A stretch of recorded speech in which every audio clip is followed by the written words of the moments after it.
Praise the lord. నేటి దిన వాగ్దానము. ఆకాశమందు నీవు తప్ప నాకెవరున్నారు? నీవు నాకుండగా లోకములోనిది ఏదియు నాకక్కర్లేదు. కీర్తనలు 73:25 వచనము. మనము అనేక వివాహములకు హాజరైతిమి. పరదైసునందు జరగబో గొప్ప వివాహమునకు ఇవి కేవలము నీడవలె ఉన్నవి.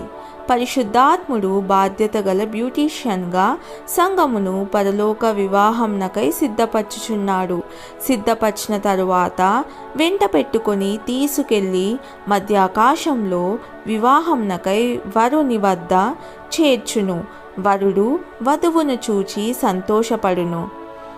చివరికి వివాహ దినము వచ్చినది. తరువాత ఆయన పరిశుద్ధాత్మ వైపు తిరిగి, నీవు నా తరపున చేసిన కార్యమునకు వందనములు అని చెప్పును. ఆ తరువాత ఏమి జరుగునో మనము ఊహించగలము. లోకములో ముందెన్నడూ జరగని విధంగా గొప్ప విందు జరుగును. పరలోకములో ఎంతో గొప్ప విందు, ఆనందము కలుగును. త్వరలో రాబోయే పరలోక వివాహాన్ని గురించి ప్రతిదినము కలలు కందాం. ప్రార్థన. ప్రియ పరిశుద్ధాత్ముడా, నా ప్రియుని కొరకై నన్ను అందంగా రూపుదిద్దుము. నీ ప్రియ కుమారుడైన యేసుక్రీస్తు ద్వారా ఈ ఆధిక్యతను నాకు దయచేసినందుకు నీకు వందనములు. యేసునామంలో ప్రార్థిస్తున్నాను తండ్రి. ఆమెన్.